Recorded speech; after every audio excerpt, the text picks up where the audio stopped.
What blew me away with this was that within 3 weeks, we were thinking differently about how we were doing things at the company. And that to me was, to see immediate benefit from the adoption of the process and the workshops we did, quite frankly, with you, just opened everyone's mind. So, as I said, after 2 sessions, we were already thinking differently. We were already thinking differently about how we, any of those inputs that we were getting from the market, from customers, how we were organizing our thoughts. It's a way that we think about not only how we develop product, but how we ultimately can focus on customer value. Hi, I'm Jared Ranere, a partner at thrv. That's thrv.com. And this is our Jobs to be Done case study series. Welcome to a case study with a thrv customer, Thought Industries. Today we're here with Barry Kelly, CEO of Thought Industries, whom I've worked closely with over the past 2 years to help him and his team implement Jobs to be Done and the thrv methodology. It's great to have you here, Barry. Thanks for taking the time to talk to us. To start, could you just introduce yourself and tell us a little bit about your business? Yep, thanks, Jared. Happy to be here. Appreciate it very much. My name is Barry Kelly. I'm the co-founder and CEO of Thought Industries. We're an enterprise learning technology company. We help organizations, build learning projects for scale. So everything from customer education to for-profit training and everything in between. Our technology allows organizations to essentially build compelling learning products and then operate the business of learning. So monetization, licensing, reporting, integrations, white labeling, everything you need to be able to deliver, learning operations at scale. Yeah, it's terrific. It's a great platform. So just to kick us off, can you tell us a bit about what led you to adopt Jobs to be Done? So what was happening with your business and your team that you thought Jobs to be Done might help with? Yeah, it's a great question. I think I'm a product guy, I suppose, by career in many ways. I've always had a passion for creating the right product market fit, and I've looked at a lot of frameworks over the years. I think we were always trying to figure out whether or not the investment dollars that we're creating in terms of the product were really focused on the right things. We did a lot of customer interviews. We would listen to the market carefully. It was information coming from prospects, analysts, everywhere, and we would consolidate information. Ultimately, one person, either me or somebody else on the product team, would sort of decide what was going to be the prioritized roadmap projects for the year. And we felt like, as an organization, it was much more important for us to kind of create some sort of process in order for us to know that when we are building product and we're defining the roadmap, that we have some sort of research and science behind it. It was coming from a board meeting we had, and one of our board members suggested that we take a closer look at Jobs to be Done, and we were really excited to do it. And I think, as I'll share a little bit later on, kind of on the other side of things, it's been a tremendous process. It's been a great framework for us, and it's delivered a lot of value way beyond just the product management side of our business. Allocating resources to developing new products is extremely risky because your company is investing money in your product roadmap before you generate revenue and profits. If your actual results from your product roadmap are below your projections, this eventually drains your company of cash, destroys equity value, and ultimately leads to failure. Failed product roadmaps destroy companies. BlackBerry, Britannica, and Kodak all failed in the exact same markets as Apple, Google, and Facebook because they didn't have customer-focused product roadmaps. Jobs to be Done mitigates your roadmap risk by focusing your team on your customers' unmet needs in their job to be done. This leads to accelerated growth and product team success. Yeah, that's interesting that you mentioned coming out of a board meeting. It was suggested as a process you might look at. Quite a few of our customers have told us that it helps them present what they want to do and the why they want to do it to stakeholders at different levels. It could be a CEO talking to his board or her board, or it could be a head of product talking to the C-suite. Is that one of the things you were looking for, is to help with that justification and make that conversation, that approval process work better? Yeah, I think definitely one of those, it's in order, to really validate the roadmap, right? I think it's a luxury to be able to talk about product at the board level of the organization, and such a critical part, of your ability to compete in the market. And so being able to communicate the market needs kind of back to why we're building the features that we are, creating a framework that keeps us all honest in terms of what comes first, what comes second, and what's really going to give us true competitive advantage. So when you have a shorthand and ability to be able to communicate that with confidence to the broader audience, not only the board but to the employees at the company, to your customers, and everyone in between, it becomes really important. So that's helped a great deal from that perspective. Yeah, that's great. It's interesting because you have a set of decisions that you need to make very quickly too as CEO. You mentioned a shorthand with your employees. Yeah. It always occurs to me that CEOs are often asked to approve in 30 minutes or an hour something that could be a very large product development expense. Yeah. So were you also looking for ways to help you make those decisions easier and give you more conviction around those decisions? Absolutely. I think that was one of the main things. And, for the first 4 years of the company, I was writing requirements, right? So, I was fortunate enough to be in a position where I was able to talk to the prospects, talk to our customers, work really closely with the development team, understand how products and the features are being utilized. So I had a sort of panoramic view of what was happening. And ultimately, I worked with a small cohort of individuals at the company to kind of define the roadmap. But at a certain point in time, the market is getting more competitive. It's getting broader. And, you're building and growing out that product team. And you really want to be sure that, as I said before, where you're investing and how you're investing in the decisions you make, are really going to pay dividends for the organization downstream.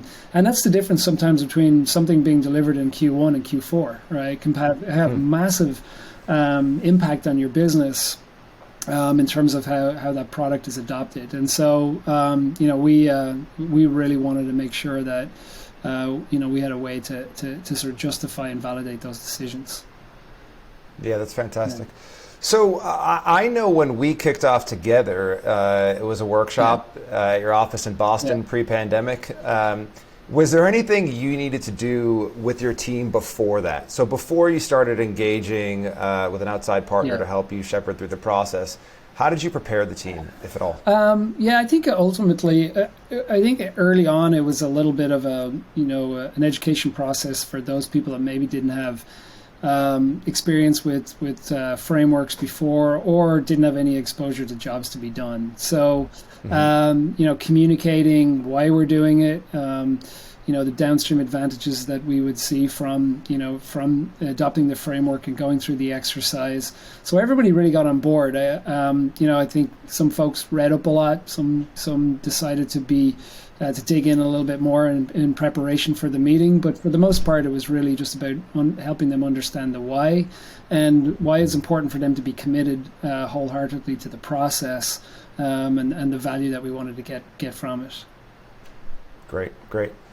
And once you started using it, were there any important decisions that the framework helped you make? You can talk about broadly speaking. You don't have to, give us the details of decisions you made that your competitors would love to know. Yeah, that's for sure. Think about that for a second. I think in very short order, sometimes you go into research projects, especially, market-focused research projects, and you go through all of this workshops, stickies on the board, all the stuff that you do, and, 8 months later, you get this output. And, you're tapping your fingers on the table for 8 months trying to figure out what it's going to all look like when you get it. And what blew me away with this was that within 3 weeks, we were thinking differently about how we were doing things at the company. And that, to me, was, to see immediate benefit from the adoption of the process, and the workshops we did, quite frankly, with you, just opened everyone's mind. So, as I said, after 2 sessions, we were already thinking differently. We were already thinking differently about how we, any of those inputs that we were getting from the market, from customers, how we were organizing our thoughts. We're kind of focused on that work we've done, and mostly in determining the job steps and the job to be done. Ultimately, right? The ultimate goal, and so it really changed our thinking very, very quickly. And that, as I said, gave us tremendous amount of benefit very early on in the process. The core idea behind Jobs to Be Done is that your customers are not buying your product. They are hiring your product to get a job done. This idea goes back to the 1960s when Professor Theodore Levitt summarized jobs theory by observing that customers don't want a quarter-inch drill, they want a quarter-inch hole. This idea is true in any market, including yours. For example, in a consumer market, customers don't want navigation apps like Apple or Google Maps. They want to get to destinations on time. This is the customer's goal. It is a stable job to be done that will not change over time. Your customer's job always remains the same. In a business example, salespeople don't want CRM software. They want to acquire new customers. This is a stable job to be done. In a medical example, patients don't want a syringe, which is a product. They want to obtain a blood sample to diagnose their health. This is a job to be done. Customer jobs have a series of steps that a customer needs to take to get the job done successfully. There are 6 types of steps in a customer job to be done that all follow the same pattern. For example, getting to destinations on time follows the job step pattern. In this example, consumers need to estimate the departure time, travel to the destination, and reset the route as needed. These are job steps. Like all customer jobs, this job is complex. These are 12 of the steps in getting to destinations on time. They all follow the job step pattern. Your team can use quantitative surveys to identify where your customers struggle to get their job done using your competitors' products. Helping your customers overcome their struggle is what causes them to purchase your product. When you have identified the most underserved job step in your customer's job, this is how you create a successful product strategy. A successful strategy identifies the target customer, their job to be done, and the job steps where they struggle the most. Yeah, and how did that thinking impact the way you conducted product development business, right? Your processes and your decision making. What changed? I think a number of things changed. So not just one. I think first of all, ultimately making sure at a very basic level, which job step does a particular feature or the concept of a feature fit into, right? Does it fit on this board at all? Is this something we should be doing, yes or no? Because what happens a lot of times through input is, lots of things are created. Ultimately, there may be some benefit for the customer, for the product in the long term, but some of them may not fit squarely on the board. I think that's sort of number one. Right. I think, number two thing very quickly was like inside the job step is, one of the really enlightening parts of it is trying to understand the sort of level of complexity of a particular step, right? So the customer effort score for that particular step, is it high or is it low? So that you're solving a difficult problem, or you're solving something that, hey, it's probably been solved before, is more sort of table stakes and just has got to be done. So I think it just gives you a little bit more insight on that. So organizing everyone's first thought to say, okay, which job step does this represent? are we improving and reducing friction? And inside that, how are we solving this particular step? So I think it's just transform our thinking very, very quickly. Even before we got the research, the sort of, customer and market facing research. Once your team agrees on a winning product strategy, you can analyze the customer needs in each underserved job step to create breakthrough product ideas that will accelerate your growth. A customer need is an action a customer has to take using a variable required to get a job step done. For example, in the job of getting to destinations on time, the job step of planning the stops has variables including the optimal sequence of stops and the routes to the stops. And customers have to take actions with each of these variables in order to get the job done successfully.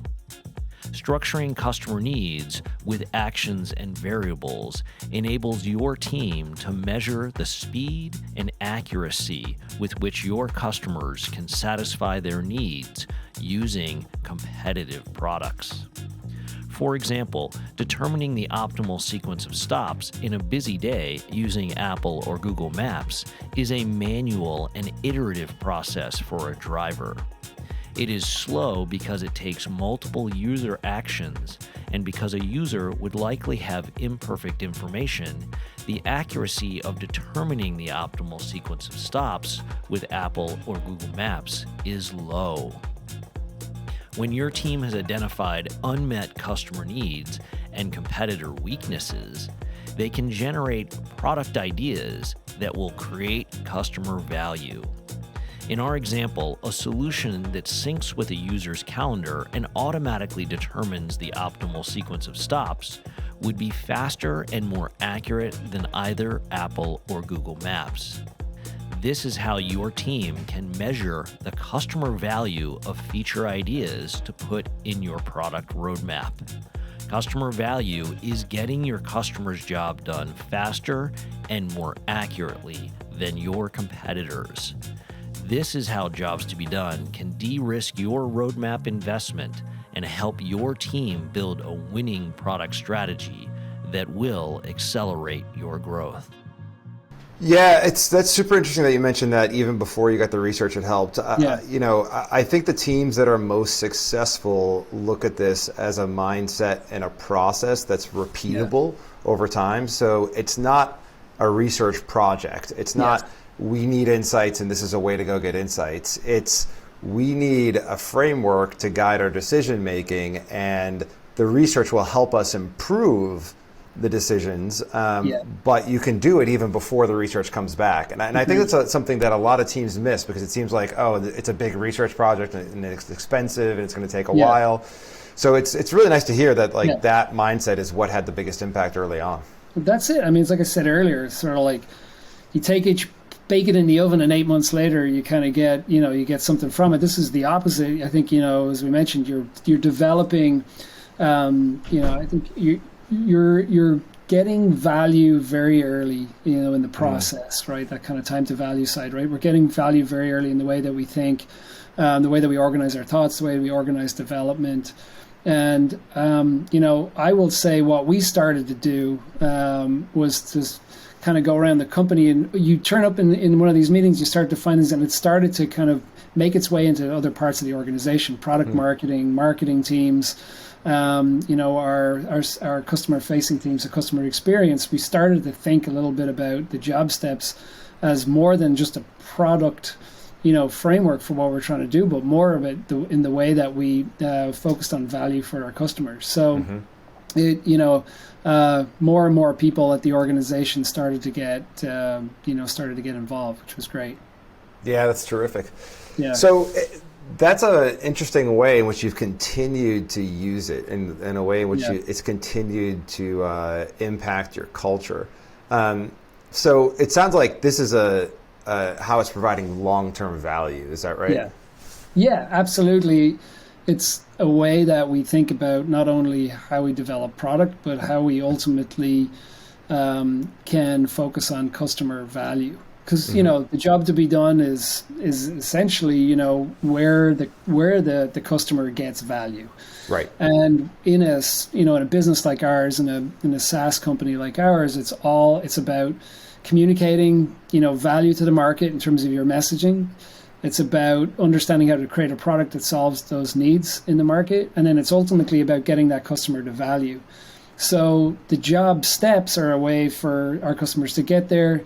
The job to be done is the sort of ultimate nirvana for everybody as we move through. So as a result, customer support, customer experience, customer success, our onboarding team, our services delivery teams, our marketing teams, product marketing, sales, everybody, is benefiting from the framework because it keeps everybody, speaking the same language as well. So we see it as something that is really powerful culturally at our company. And, it's like I called you last week. I'm trying to actually take one of these job steps and break, inside the job steps, try and figure out the job to be done, right? We're talking about validating, certain parts of our sales process. And so it just begins to make you think very differently about how you break down a problem or how you break down inputs that are coming from from the market to you. So yeah. And do you know if, or maybe a better way to frame this is, have you approved anything since you started this that you're not sure is on job or not? Or is it so baked into the process that you have full visibility now? That's a really good question. I'd have to, of course, I'm not perfect. So yeah, I would say so, but ultimately the bigger, the kind of every initiative. So I will say that we also use OKRs at our company as a way to make sure that we are focused on meeting our objectives and our goals every year. So inside all of those, inside the projects and the initiatives that we are working on every year, we want them, if applicable, we want them to fit with jobs to be done. Right. Yeah, absolutely. I mean, there's certain parts of our business that doesn't apply to, but for the most part, it's anything that's sort of market facing and product really falls under the jobs to be done approach. Yeah. And what would you say thrv brought to the table for you in helping you implement all of this over the past couple of years? Well, apart from your expertise, Jared, which has just been exceptional, I have to say, I think, I have you on speed dial. So when I have any problems, I give you a call. But yeah, I think this is absolutely a process of upfront of coaching. There's many things. I think in change management overall, I know there's lots of softwares and different things you can use in the world to solve problems, but ultimately change management is difficult. And we all know we want to do it, but the behaviors and the way that we approach things, it takes a while to kind of make that change organizationally. And so that, I think, up front, helping guide us through that, making sure that everyone understood that it was going to take time. I think also the feedback as we move through the process. So, the decisions we were making, are they right or wrong? Letting us make those decisions and then helping give us feedback on those are really important. I think also when we went through there's parts, I suppose there's milestones along the way where we really leaned on you to say, hey, should we go back and validate this? Should we take a left turn for a second to figure something else out? Should we keep going straight? What's next? Right. I think that guidance in terms of, where we're going to continue to get value is really important.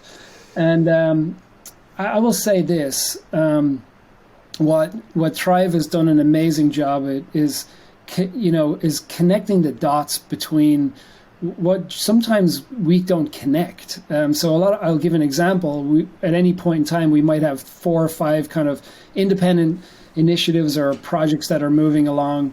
And we think that, they're sort of independent projects. And there's been times where we've started the conversation with you, where you've started to kind of draw, the connections between them. Right. And it's just, that's thinking that we just, we probably weren't able to come up with it internally, or weren't able to make that, be able to, I suppose, connect it in the way that you have. And so that's been really valuable. It's helped us really understand how valuable jobs can be as a more global framework. Yeah. It's interesting because one of the themes I'm hearing you talk about is that it's bigger than a research project, and it's bigger than the product team having one lens for one portion of its roadmap. Right. And the more you can think about organizing the business around how you're going to help your customers get those jobs done, even in ways that you might not have expected, through product marketing, through the sales, through the purchase experience that your customer is going through. If you're always thinking about how are they going to achieve their goals faster, more accurately, and how are we enabling that, then you can have breakthroughs that you didn't realize. Things that you thought were just the cost of doing business or just operations that had to happen suddenly become moments where you can deliver customer value. Absolutely. Yeah, I honestly, I came into this thinking this is going to be a great product management framework, and that was about as broad as my horizon was on it. And it's continued to sort of evolve way beyond that. And I think that's really where the value is. I think you nailed it. It is not just a research project. It's a process of change management. It's a framework that's going to deliver value outside just product alone. I think it creates a lot of unity between product marketing, between product, your overall go-to-market strategy, and then also how you deliver value. So from that perspective, it had value way further than what I thought going in. It's fantastic. It's great to hear. Thanks for that. And lastly, is there anything you've learned about implementing it that other companies who are considering doing this should know? I think, well, I can only speak for the way that it was implemented. I thought that it was executive sponsorship number one. I was all in, right? And I hopefully that helped our organization. Our chief product officer was all in too, right? So we kind of took the lead in terms of seats at the table. So we could see the value globally and then understand where this could be adopted elsewhere. Maybe if it got adopted just like inside one department of a company, then maybe it may or may not make it kind of like, have reverberations outside there. So I think that's one to think about. Do you have good executive representation and, in the project? But also I will say that having a smaller team as we started, like having the product team truly understand it, have us make good progress, get momentum early with a smaller group was probably the right thing to do too, than to bring 40 people in and go, okay, here we go, everybody, strap in. So it kept it very focused. It kept the conversation heavily focused on the product, which was our primary goal. And it kept it really clean, and there wasn't a lot of competing agendas in terms of where this thing was going, right? It was purely about the product. And then as we started to get those foundations, then we began to be able to, create those connective components to the rest of the business. And that would be my, I think my, recommendation is that, understanding that can be broader, but also maybe just kind of keeping it pretty to close-knit on product as you start.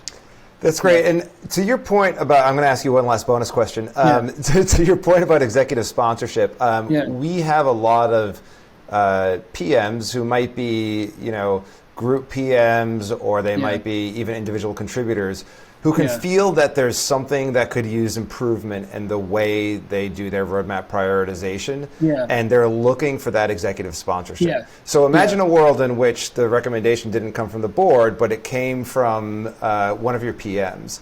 What would they say to you to get your attention? You're a CEO and you want to sponsor this thing or not. What is the tidbit of the aha moment you have that makes you, as a CEO, say, oh, I do want to sponsor something like this? There's a very simple output that comes, through the process, which is, we use it every day in our company. It's the job steps, the number of job steps, kind of 1 through X. And in those, in one view, we see where the essentially, where the customer effort score is across those. So we know which ones are hard, we know which ones are easier.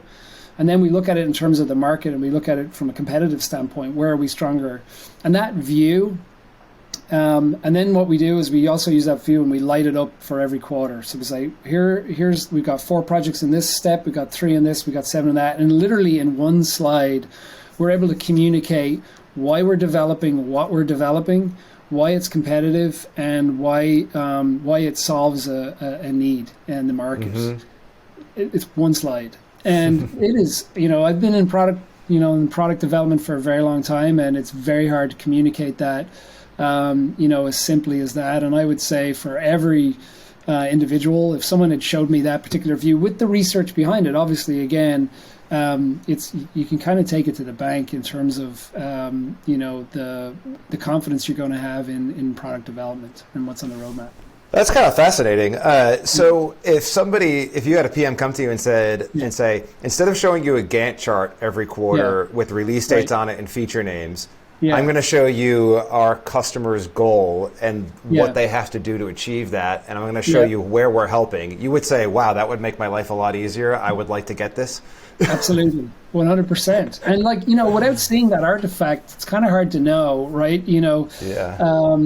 And it's a language that we use, now internally all the time. So, and I think our chief product officer has done an amazing job of working with the team through that in the way that he communicates value. And he's very, very clear about, where everything sits when we have a conversation. So I found it really powerful. And, we meet weekly and we still talk about everything in terms of, which job step it's connected to and the job to be done. So, that's terrific to hear. So that's a great note to close on. Knowing that you're able to use this on a week in and week out basis, and that's great advice for PMs out there who want to improve their processes and get a better roadmap, essentially. Yeah, absolutely. I absolutely agree. Yeah, and get your ideas approved faster. Absolutely, yeah, and have some, and then the validation is really important, right? Right. After the steps are done, making sure when I think that was one thing that thrv was amazing at, was helping us go out and say, okay, just show us what's behind each one of these steps, the why, and then obviously there's other components to that in terms of understanding the market from a product marketing perspective, but just baseline product roadmap development, very, very strong. Yeah. Terrific. Well, Barry Kelly, thanks so much for joining us. My pleasure. Thanks for having me. If you're interested in learning how thrv can help your company, visit us at thrv.com or email me directly at jared@thrv.com. That's JARED@thrv.com. Thanks for listening.